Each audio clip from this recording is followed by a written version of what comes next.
बिगड़ला पर ना बा कोई बनला के बाटे सब के हुआ अपन बिगड़ला पर ना बा कोई आई जब तो मुश्किल समैया हाथे छोड़ाली सहबे कोई बनला के बाटे सब के हुआ अपन बिगड़ला पर ना बा कोई बनला के बाटे सब के हुआ अपन बिगड़ला पर ना बा कोई।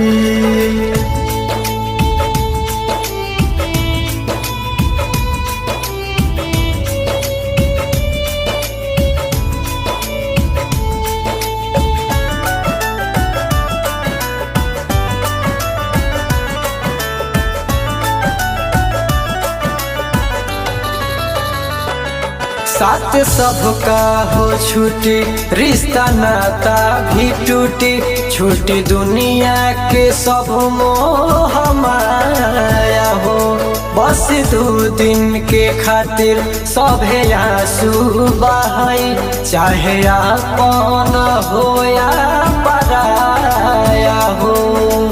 ए भाई इहे दुनिया के रीत बा आशा चाहिए साथ सबका हो छूटी रिश्ता नाता भी टूटी छूटी दुनिया के सब मोह माया हो बस 2 दिन के खातिर सभे आंसू बहाई चाहे अपन हो या पराया हो।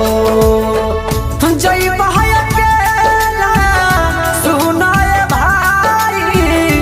अंतिम विदाई जाबे होई बनला के बाटे सब के हुआ अपन बिगड़ला पर ना बा कोई बनला के बाटे सब के हुआ अपन बिगड़ला पर ना बा कोई।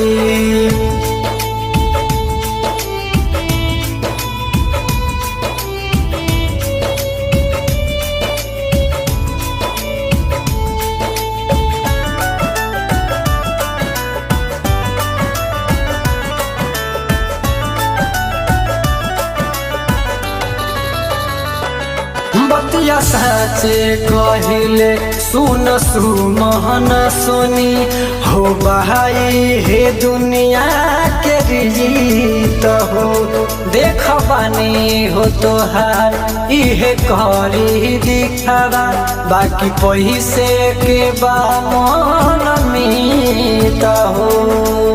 ए भाई ये दुनिया एक दूसरे के लोभी और लालच में बा बतिया साचे कहिले सुन सुमहन सुनी हो बहाई हे दुनिया के रीत हो देख बानी हो तोहार इहे करी दिखावा बाकी पैसे के बा मन मीत हो।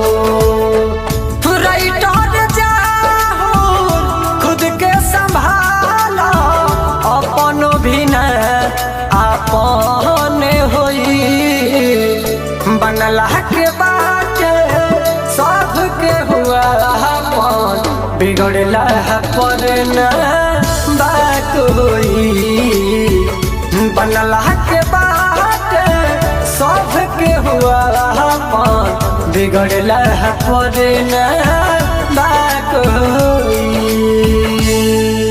माँ जानकी रिकॉर्डिंग स्टूडियो मोतिहारी।